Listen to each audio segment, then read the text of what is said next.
The James Show Podcast. This first story is going to weird you out a little bit. Well, look, it weirded me out. My brain cannot process stories like this. Did you hear about the two guys from here? One of them's from Allen, one of them's from Argyle.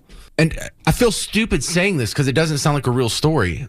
They had a plot to where they were going to round up and recruit some boys, probably homeless people in D.C. They were going to sail to Haiti. You understand? Sailing, not even using a boat with a motor is what I get out of that. They were going to sail to an island off the coast of Haiti, kill all the men, and then keep the women and children as sex slaves. And they figure if they had a nice little militia, they could defend their island. Haiti wouldn't be able to take it back, as if the international community wouldn't help out in some form or fashion. And are these guys serious is the first question. And when we talk about this island, I looked it up. This island has 87,000 people on it. And so if half of them are dudes, you're just going to genocide 40,000 men? I don't care how well you armed. It's going to take more than you and a couple dozen homeless dudes. So my brain can't process this. Is this a real story where they really wanted to do, or is this just kind of fan fiction? And so you know the guy on the radio isn't making stuff up. Here's the report from WFAA. This morning, we are working to learn more about two young men from North Texas accused of plotting to invade a Caribbean island. This is a story that many of you have been clicking on our website this morning. Brittany Moncrief joins us now from the newsroom. Okay, Brittany, how were they planning to invade the island? All right, so a federal grand jury has indicted two North Texas men in a year-long plot that includes invading an island off Haiti. Now, the U.S. Attorney's Office says 21-year-old Gavin Rivers Weisenberg of Allen and 20-year-old Tanner Christopher Thomas of Argyle are facing charges of conspiracy to murder, maim, and kidnap in a foreign country and production of child pornography. Damn. The U.S. Attorney's Office says this plot goes back from August 2024 to July 2025, and they say Weisenberg and Thomas allegedly planned to take over Haiti's island of Gonave, murder all the men, and use the women and children as sex slaves. They say the two planned to purchase a sailboat, firearms, ammunition, and recruit unhoused individuals from Washington, D.C. They even tell us Thomas went as far as enlisting in the U.S. Air Force to learn military skills. Now, according to the U.S. Attorney's Office, both Weisenberg and Thomas started making operational and logistical plans and were also told that they allegedly began learning Haitian Creole language, recruiting others in the plot, and researching and enrolling in schools to further their plans. Now, if the two are convicted, they could face up to life in federal prison for conspiracy to commit murder in a foreign country. And if they're convicted of federal production of child pornography charges, it could carry a sentence of at least 15 to 30 years in federal prison. Now, a number of law enforcement agencies are investigating, including the FBI, U.S. Air Force Office of Special Investigations, and Salina Police. Is this even a real story? A 21-year-old and a 20-year-old from here in the Dallas area. We're really planning on sailing. I just want to stress that a couple more times. Sailing to this island that's off the coast of Haiti. When we say it's off the coast of Haiti, it's not like way out in the middle of the Caribbean that's going to be really hard to access. Haiti has two peninsulas that kind of jut off the western side of the island there. And this island's actually pretty big, and it's between those. So 87,000 residents on Gonave Island. They were going to kill all the dudes. And then they have in quotes here in the report. I tell you, I must have read 10 different reports on this. NPR said they plan to carry out their rape fantasies. And that was the verbiage that they're quoting from the court documents. Rape fantasies. So the two men were planning on buying a boat, firearms, ammunition. And did you hear the part they were going to recruit homeless population out of the D.C. area? Why D.C.? The hell's going on there? You go to downtown Dallas and I don't know, maybe our homeless people are just slouches compared to the industrious, militia-ready homeless of D.C. This makes no sense. This story makes no sense. They were going to murder all the men on the island. Really? You know how many bullets that would take? You know how long that would take? You know what the odds are? How many people do you think are going to be in your little militia there? Gavin and Tanner? By the way, we're playing racial bingo here. Credit to the media for not immediately saying they were white men. Before I even saw the pictures. Gavin Rivers, Weisenberg, Tanner, Christopher Thomas. I was like, yeah, they're white. Not that it matters. It just does in some of these other stories. Just wanted to be fair. But this doesn't even sound real. Can they really be this dumb? Do they really think they were going to do this? Or was this just some sort of fan fiction that they have? Because then you got to get to the part where, as crazy as this is, there's two of you guys. There's two of you guys that don't say, neither one of you go, that's not very fun. That doesn't sound very fun to me. Or that's just not plausible. We're going to get ourselves killed. So prosecutors are saying in these court documents that these two guys, man, I just can't believe they're from here. They've been working on this for over a year.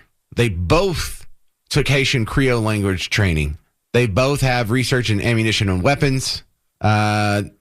Weisenberg allegedly traveled to Thailand to enroll in sailing school in preparation for the purchase of the sailboat and the voyage to Hawaii. That's as reported by NPR. You're going to sail to Haiti. Have these guys ever been sailing? Look, I grew up here, so sailing's not that big. But if you go live on any coast anywhere, there's sailboats everywhere. Go sailing. It sucks. It's one of the worst means of transportation. And it was only useful because we hadn't invented a motor yet during Columbus and Magellan and all their time. But once we had even the steam engine, much less, my God, the awesome internal combustion engines we have these days, sailing's a terrible, terrible way to go all the way from where? I mean, I know you're not going to start in Allen. We're going to start from Miami, Galveston, Crystal Bay. I don't. Do you think this is a real story? I have some more details that'll kind of flesh this out a little bit. But first off, they got arrested. They're being charged with crimes. So I guess this is real, but this is so dumb and so not likely to work out in such a far-fetched plan. I'm not sure if this is even real. I have a hard time believing this. I have a hard time believing there's two guys that think that's a good idea. But I mean, look, most of us are just, we stop at the rape part. Like that's a mindset that thankfully most guys just, I assume, can't even fathom in their head. Because, how could you be in the mood if she's screaming and crying or fighting you or whatever? Doesn't that take the fun out of it? No, some guys actually enjoy inflicting pain, or some guys are completely indifferent to the suffering of the people in front of them. Difference between a sociopath and a psychopath. These guys seem to enjoy it. So now we're talking psychopath territory. They found each other. One's in Allen, one's in Argyle, and they've been for over a year plotting. One of them joined the Air Force for training, military training. How about an airplane, maybe? That'd be better than your sailboat. Not trying to give you tips over there. But I played you in the last segment how this was reported in Friday's news from WFAA, because our connection to the plot is the two guys. Here's how it was reported yesterday in D.C., and they're all rolled up into this because part of the plan is they're going to go to D.C. and recruit a bunch of homeless people there, and that's going to be their militia. That's going to be their crew. What? I know it still doesn't make sense to me. And I've listened to this. I've read up on it, but check this out. This is from the local NBC affiliate in DC. Turning now to a disturbing federal indictment out of Texas. Two young men are accused of plotting a violent takeover of an island in Haiti. And prosecutors say part of that plan involved recruiting help from people right here in our nation's capital. News 4's Fraisis Casado breaks down how the homeless community. Fraisis Casado. Boy, he really hit that accent hard, didn't he? Love it when they do that. Here in our nation's capital. News 4's Fraisis Casado breaks down how the homeless community here in D.C. is now tied to an alleged international murder plot. Investigators first learned about this through online communication they say the men were having. According to a grand jury indictment, they were planning an armed attack on a Haitian island, and to build their so-called force, they plan to come here to D.C. and recruit members of the homeless population. The plot reads like something out of a movie, but prosecutors say 21-year-old Gavin Rivers Weisenberg and 20-year-old Tanner Christopher Thomas were serious.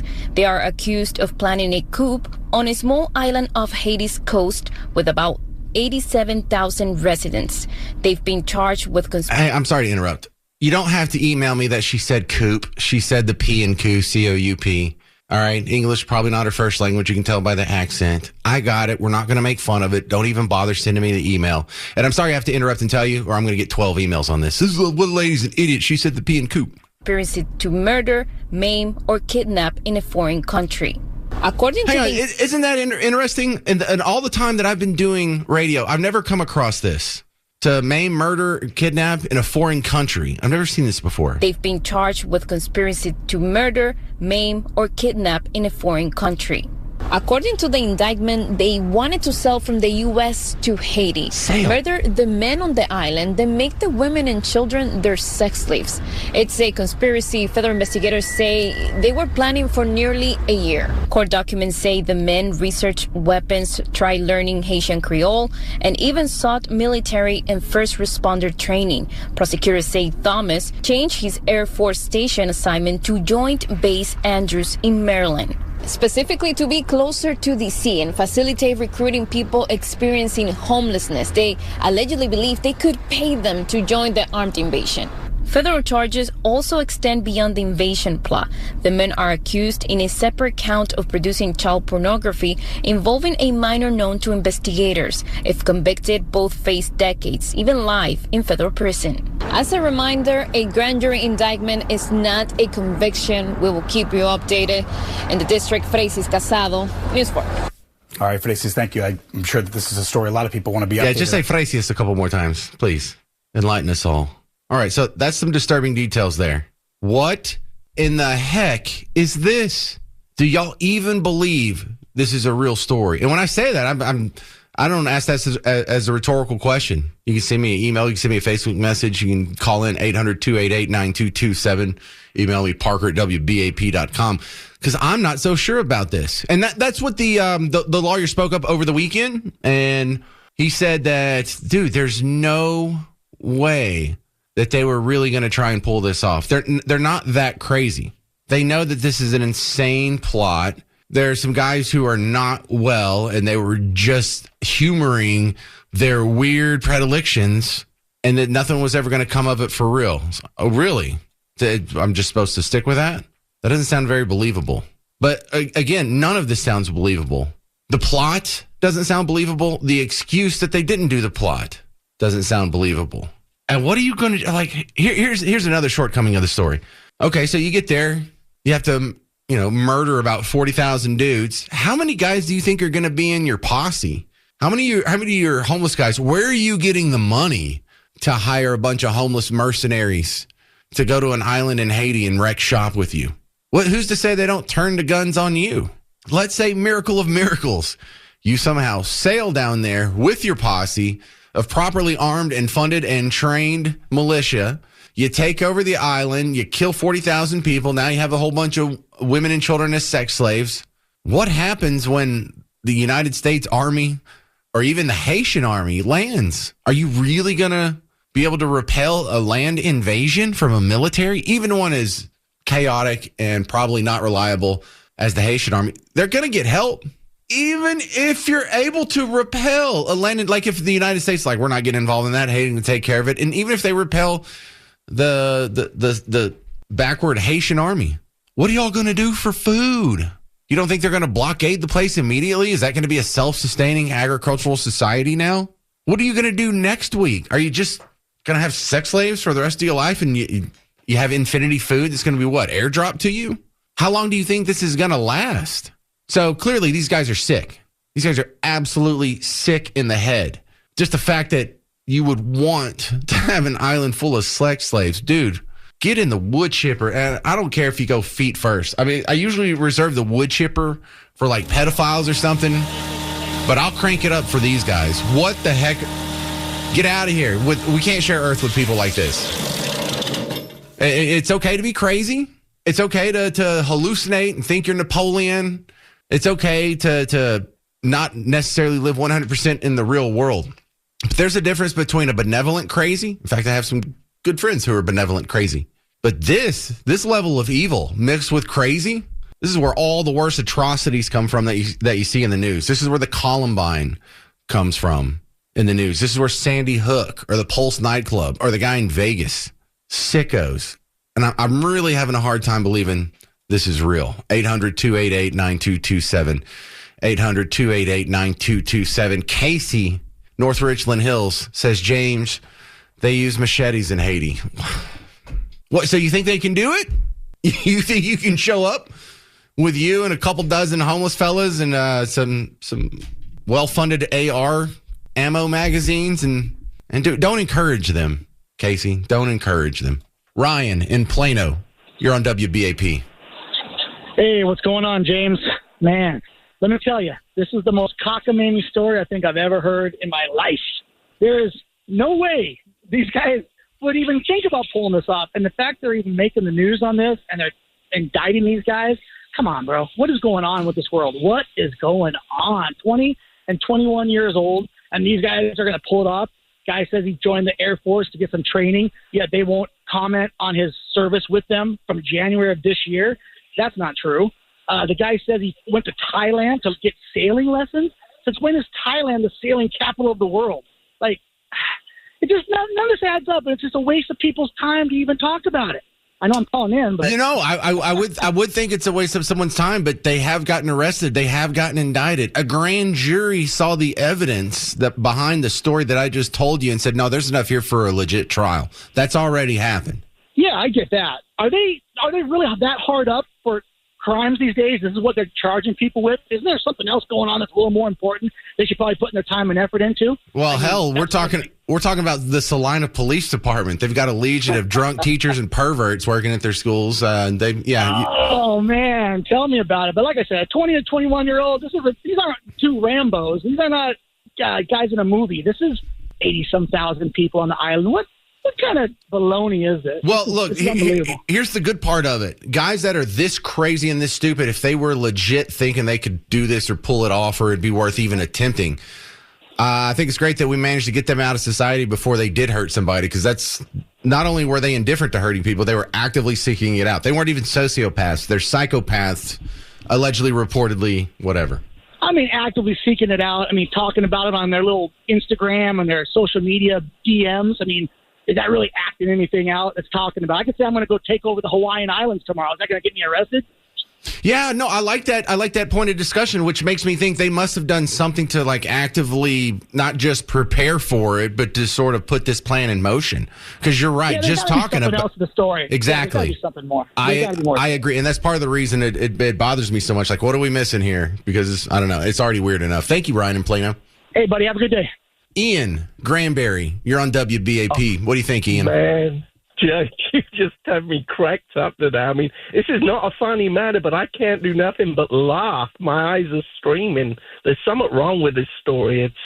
A 2-year-old has more IQ than both of these guys together.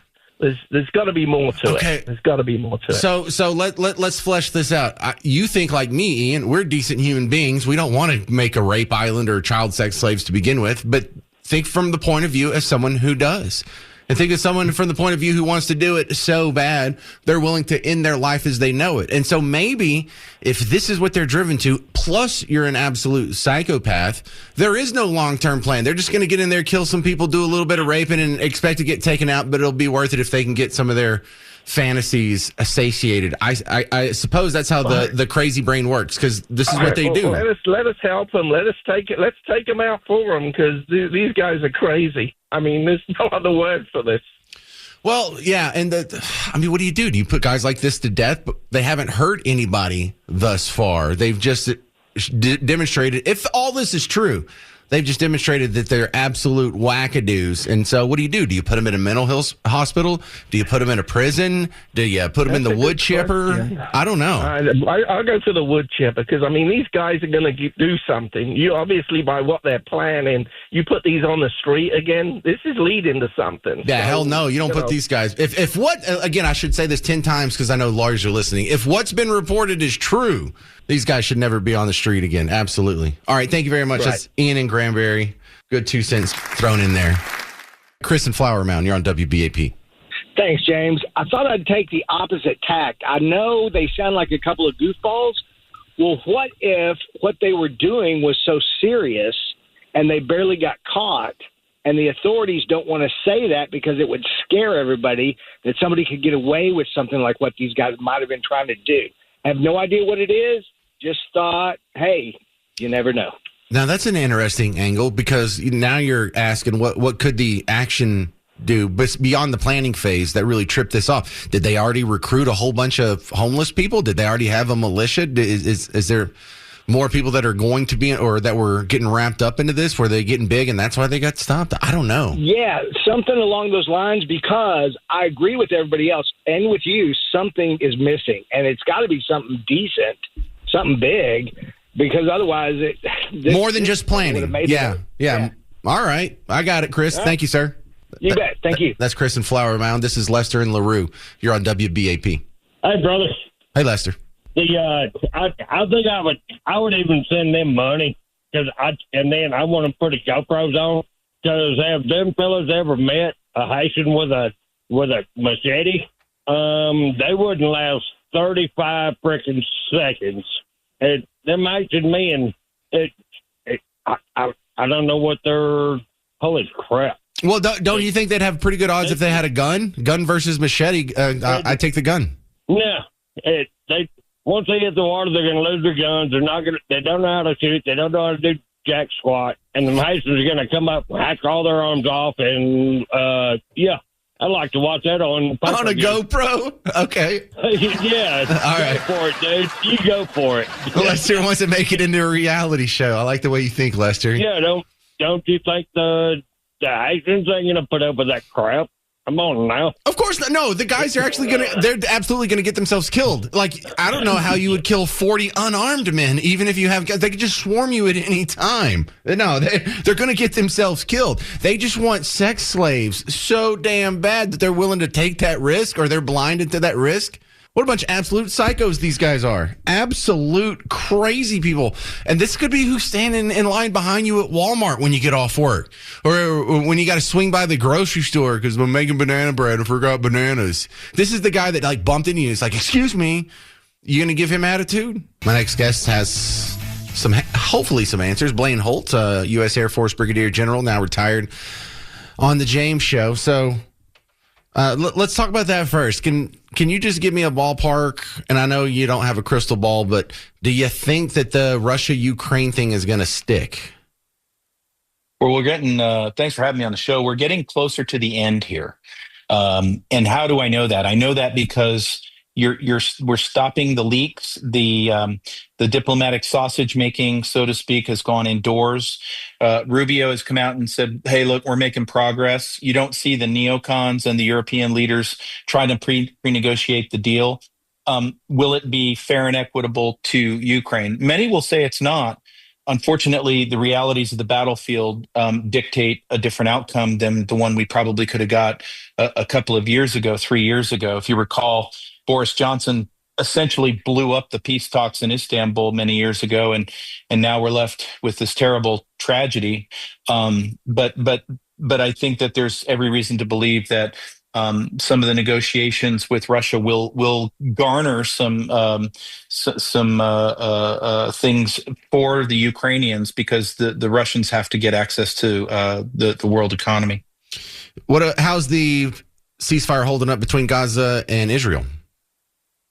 Well, not very well, but we didn't think it would right out of the gate. What we thought was that Hamas is a bunch of bloodthirsty terrorists. They would be disingenuous from the get-go. Everything they've done is to try to buy time. But what has happened in that ceasefire? You've got a 20-point plan that brings together an alignment of the Arab states with the political system in Israel that's very difficult to navigate. This final curtain is probably going to mean the killing of the remainder of Hamas that has no life support, no backing. And so it's going to get rougher, but after this, it'll definitely start to work itself out. All right, we're talking with Blaine Holt, a retired Brigadier General from the Air Force, former NATO commander. Let's go to our side of the world here. U.S. Navy sent an aircraft group toward Venezuela. This doesn't seem like it's just about drugs, Blaine. Oh, I'm so glad you said that. It's not just about drugs. Although drugs is reason enough to go after the cartels. After all, the drugs are killing over 70,000 Americans a year. Put that into context, we lost 56,000 soldiers in the Vietnam War.